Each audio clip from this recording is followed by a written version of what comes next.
Allah ka ba mu sa'a mai sama Allah ka taimake mu amin. Zan gaida likitoci masu kulawa da lahiyanmu, masu kulawa da rayuwanmu. Bonjour à tous et à tous et bienvenue dans votre émission Santé Plus et Bien-être. Aujourd'hui, on parle d'un sujet qui concerne tous, le paludisme. Cette maladie continue de sévir dans nos régions, malgré les moyens de lutte mis en place. Face à cela, de plus en plus de gens se tournent vers des traitements dits naturels, notamment à base de plantes. Mais sont-ils réellement efficaces? Peuvent-ils remplacer les traitements classiques ou les compléter? Pour répondre à ces questions, nous avons l'honneur de recevoir Dr Abou Abdrahman, médecin spécialiste en santé publique, pour un regard éclairé sur la question. Docteur, bonjour. Docteur. Bonjour, madame. Docteur, pour poser les bases de notre discussion, pouvez-vous d'abord nous rappeler ce qu'est le paludisme et pourquoi il reste un problème si important chez nous? Donc, le paludisme, c'est une maladie qui est parasitaire et qui est transmise par un moustique qu'on appelle l'anophèle. Et ce paludisme-là donc constitue un gros fléau donc de santé publique ici au Niger et la plupart dans nos pays subsahariens, parce qu'il est responsable donc de la mort de beaucoup de décès et de beaucoup de cas de morbidité donc liés au paludisme.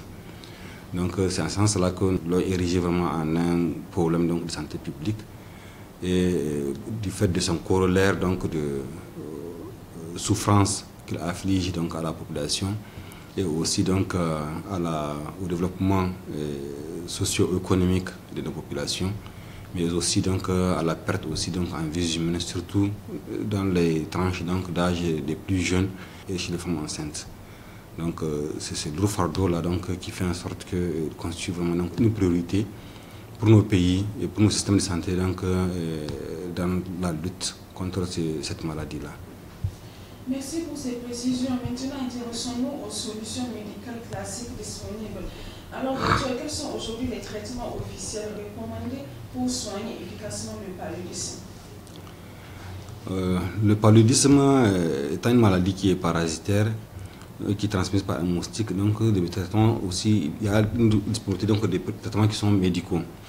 Les traitements médicaux donc, se font surtout donc, à base d'antipaludiens qui peuvent aller donc, des combinaisons thérapeutiques à base d'artémisinine jusqu'aux combinaisons associant aussi donc, de la quinine. Donc, pour l'instant, pour le moment, donc, dans le protocole national de lutte contre le paludisme, donc, ces traitements-là sont le plus souvent, donc, le mieux, sont à base donc, de combinaisons thérapeutiques à base d'artémisinine. Donc vous allez avoir plusieurs gammes de ces produits-là qui vont aller donc de comprimés donc à prendre par voie orale jusqu'aux produits qui sont injectables par voie parentale. Mais pourtant, malgré ces traitements, certains patients se tournent vers des alternatives, notamment les plantes médicinales. En tant que médecin, quel regard portez-vous sur cette tendance à utiliser les traitements à base de plantes contre le paludisme? Voilà, je voulais juste rappeler en fait que tous les médicaments que nous connaissions dans ce sens-là donc, sont issus des extraits de plantes. Issus des extraits de plantes en fait, qui permettent donc de traiter donc, ces maladies-là. Donc c'est peut-être qu'après que des améliorations peuvent être faites sur la composition chimique ou sur la formulation chimique donc, de la molécule, mais dans tous les cas, donc, la base est au niveau donc, des extraits de plantes.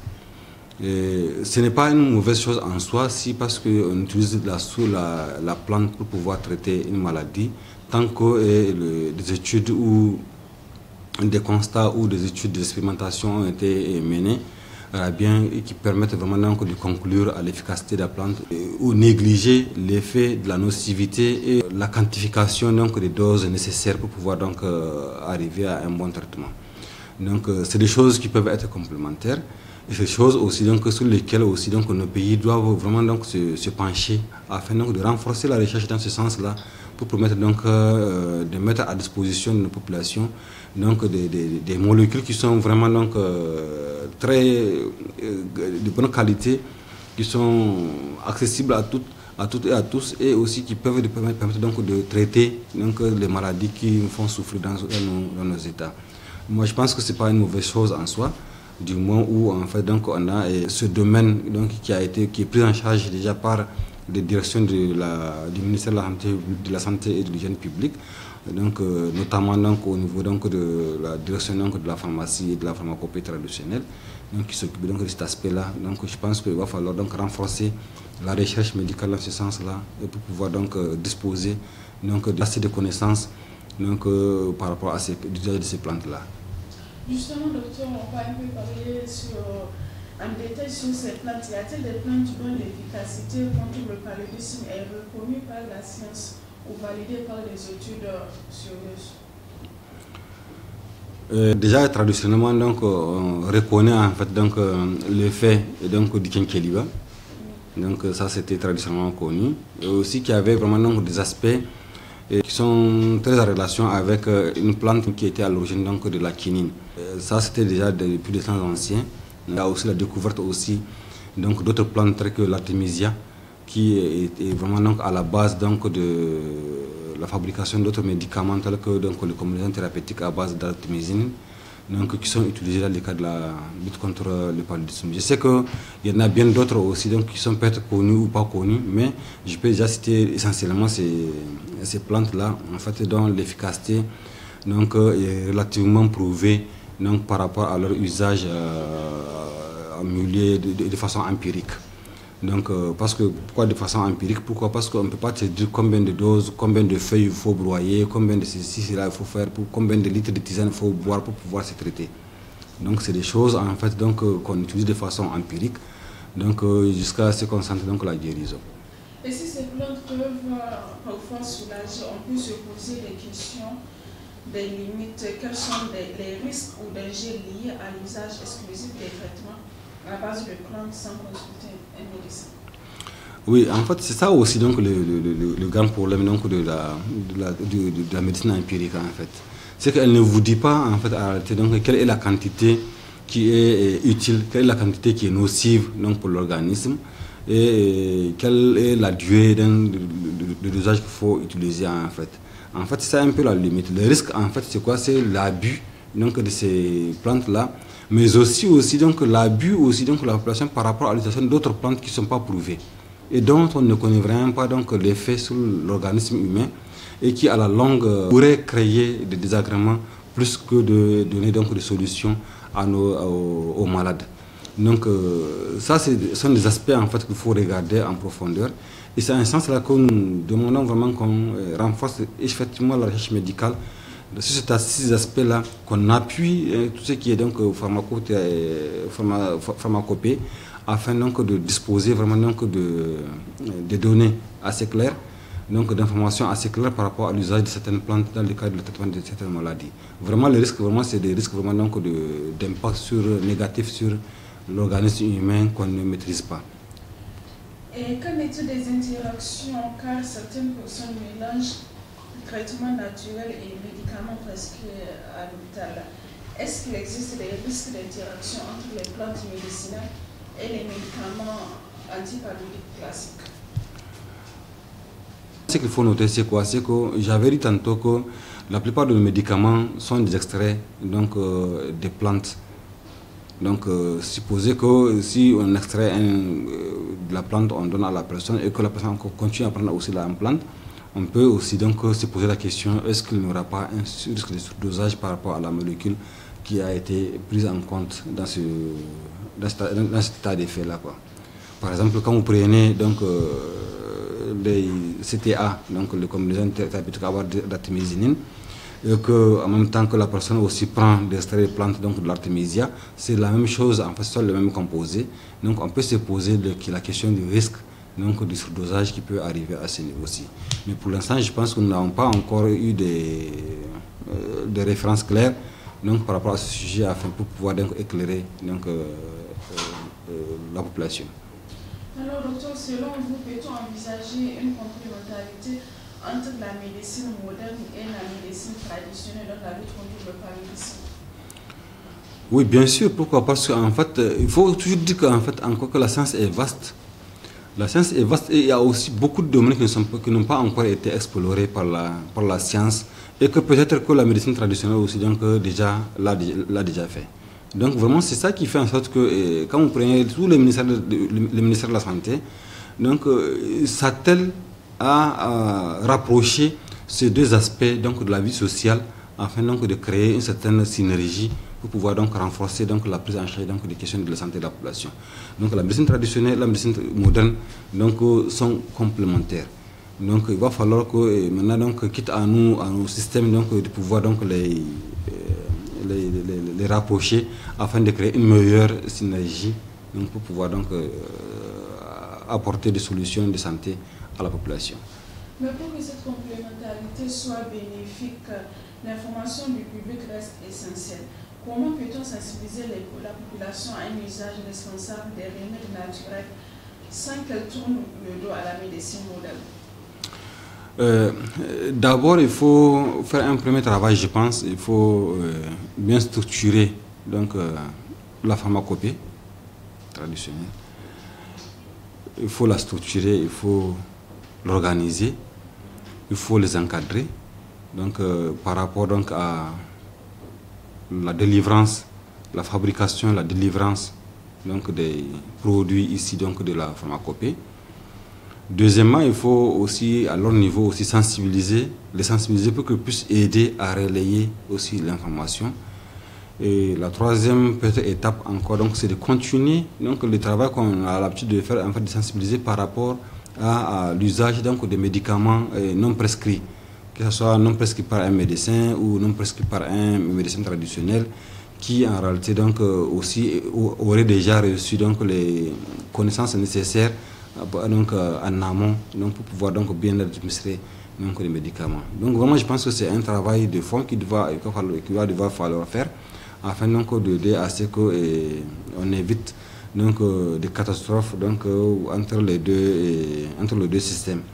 Pourquoi? Parce que comme vous voyez aujourd'hui, donc, vous allez voir beaucoup donc, de ces aspects-là sont aujourd'hui dans la rue. Chacun vante les qualités de son produit, mais personne ne va vous dire exactement donc, quelles sont, de façon scientifique, quelles sont les données qui ont été donc, recueillies donc, à la prise de ces produits-là. Donc vraiment, c'est des choses que je pense que l'État ou le ministère de la Santé publique aussi a le devoir vraiment donc, de regarder cet aspect afin donc, de renforcer, d'appuyer les structures donc, techniques du ministère de la Santé publique pour qu'ils puissent vraiment donc, délivrer le message qu'il faut.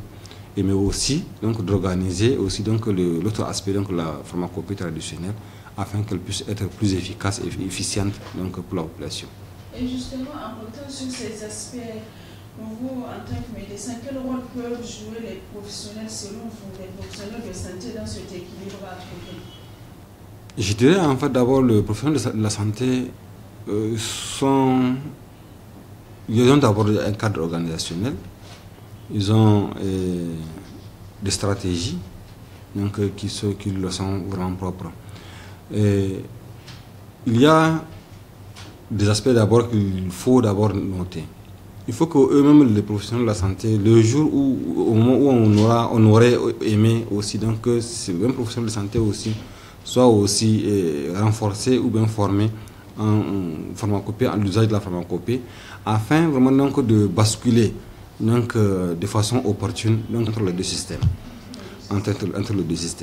Donc ça, je pense qu'il va falloir qu'il y ait un travail vraiment donc, pour pouvoir donc, renforcer ces capacités-là, donc, pour pouvoir donc, d'abord intégrer ces deux cadres-là, afin donc, que le professionnel de la santé, technicien, puisse être à l'aise dans son domaine, tout comme il peut savoir orienter donc, dans le cas donc, de la pharmacopée traditionnelle aussi. Alors, docteur, pensez-vous que les médecins ont aussi un rôle à jouer dans la valorisation, mais aussi l'encadrement des savoirs traditionnels en matière de santé? Oui, c'est tout à fait logique en fait que nous devrons jouer vraiment ce rôle qui est un rôle de régulation, je dirais. Parce que nous devons avoir les moyens techniques donc, de l'expertise aussi, donc, afin donc, de coordonner donc, la mise en œuvre de ces interventions-là, donc, au niveau donc, de la pharmacopée traditionnelle, mais aussi au niveau donc, de notre domaine, donc, afin que, d'abord, non seulement pour valoriser, mais surtout aussi pour encadrer. Parce que la valorisation aussi, c'est un autre niveau. Donc, j'avais tantôt parlé de la question d'une direction qui est tout à fait active là-dessus. Donc, mais aussi certainement donc, des programmes donc, de recherche médicale qui vont être aussi organisés, autour de la pharmacopée traditionnelle afin donc, de mieux donc, la valoriser. Mais notre niveau vraiment donc, c'est d'avoir les moyens d'encadrement. Et pour cela, il faut que nous ayons donc, la capacité d'organiser ces acteurs-là donc, autour donc, de la santé humaine, donc, afin donc, de pouvoir donc, mieux encadrer la profession. Pour l'instant, je pense qu'il y a beaucoup de choses qui sont en train d'être faites, mais on n'est pas encore arrivé à la fin donc, de ce travail-là. Bien, docteur, on peut dire que nous sommes dans une ère où le paludisme, certes le paludisme est toujours là, mais en cet instant-là, avec la saison pluvieuse, nous pouvons dire que nous sommes vraiment en période du paludisme. Maintenant, vu les cas qui s'enregistrent, en tant que médecin, du début de la saison pluvieuse à cet instant-là, comment est-ce que vous prenez ces cas-là? Ils s'enregistrent beaucoup et je ne sais pas. Comment est-ce que vous pouvez nous édifier sur ça, surtout sur le neuropalu?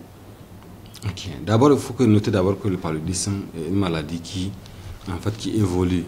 En fait, l'évolution naturelle de la maladie donc, peut aller dans un sens comme dans un autre, peut aller vers la guérison tout comme aller vers la complication. Donc vers la complication, c'est surtout donc les complications de type anémique, donc où la personne perd son capital sanguin.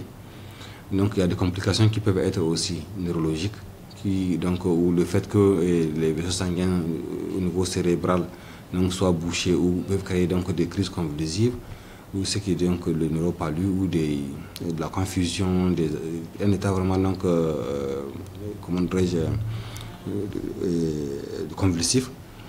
Mais il y a aussi d'autres aspects, d'autres organes qui peuvent être touchés, tels que le rein, donc peut être touché par le paludisme aussi. Beaucoup d'aspects en fait doivent être vus donc, dans ce sens-là. Et certaines complications aussi peuvent aller jusqu'au décès. Vous avez aussi donc, la question donc, des hypoglycémies, où le paludisme consomme beaucoup du sang, du sucre du sang. Et si la personne n'est pas bien alimentée, elle peut aller dans des hypoglycémies. Donc ces complications-là sont multiples, elles sont diverses. Et chacune est dangereuse donc, mais peut menacer donc, le pronostic aussi vital. D'accord. Et pour finir, docteur, revenons à l'essentiel. Quel conseil concret donnerez-vous à une personne qui souhaite prévenir ou soigner le paludisme, qu'elle soit attirée par la médecine classique ou par des traitements naturels? Le conseil que je vais donner, c'est d'abord de l'assurance, d'abord, d'aller vers la pharmacie, vers la médecine classique, c'est-à-dire vers les centres de santé. Lorsque la personne donc, se sent donc, le paludisme, c'est encore plus facile d'aller vers un centre de santé donc, pour avoir un médicament qui est certifié, qui est qualifié et qui est testé, donc, et dont les statistiques sont là pour pouvoir donc, avoir donc, rémission de sa maladie. C'est encore plus facile, et ça coûte moins cher et ça coûte moins de temps, ça prend moins de temps de se faire traiter par ces médicaments-là. Maintenant, pour ceux qui sont tentés d'aller vers la médecine traditionnelle aussi, vraiment c'est de s'assurer de l'efficacité des médicaments. Parce que tout est question d'efficacité. Tout est question d'efficacité et de nocivité. Lorsque vous êtes sûr, certain que votre médicament, et c'est ce que j'en doute beaucoup, et il est efficace et il n'est pas nocif, alors vous pouvez l'utiliser, mais le mieux c'est d'aller vers quelque chose que vous connaissez le mieux et qui est les traitements classiques donc médical donc du paludisme, donc à base donc de la combinaison thérapeutique à base d'artémisinine. Donc vraiment moi le conseil que j'ai à donner en tant que technicien, en tant que professionnel de la santé, c'est vraiment d'explorer d'abord le côté de la médecine classique. C'est-à-dire que donc, le système de santé tel qu'il a été conçu, c'est d'aller rapidement donc, au centre de santé pour se faire traiter par le paludisme. Le traitement dure donc 3 jours. Et je suis certain que ce n'est pas évident qu'on puisse trouver donc, des médicaments qui sont assez efficaces de façon traditionnelle. Pourquoi? Parce que la question du dosage, j'avais parlé du dosage, donc de la quantité, donc de la substance active même donc, dans les produits, donc sont à poser des questions. Vous n'êtes pas sûr en fait donc que combien de quantité donc de plantes devrez-vous utiliser pour avoir donc la quantité nécessaire pour vous traiter. Tout ça on ne sait pas. Donc le mieux vraiment c'est d'aller donc au centre de santé pour se faire traiter. Merci beaucoup. Merci madame. Merci infiniment docteur pour toutes ces explications claires et utiles. Ce qu'on comprend, c'est qu'il ne faut jamais banaliser le paludisme ni improviser son traitement. La santé est précieuse. Informons-nous, consultons et agissons toujours avec responsabilité. Merci à vous, chers téléspectateurs, de nous avoir suivis. On se retrouve très vite pour une nouvelle émission de Santé Plus et Bien-être. Et d'ici là, protégez-vous et prenez soin de vous. Allah ka ba mu sa'a mai sama Allah ka taimake mu amin. Zan gaida likitoci masu kulawa da lahiyar masu kulawa da rayuwa.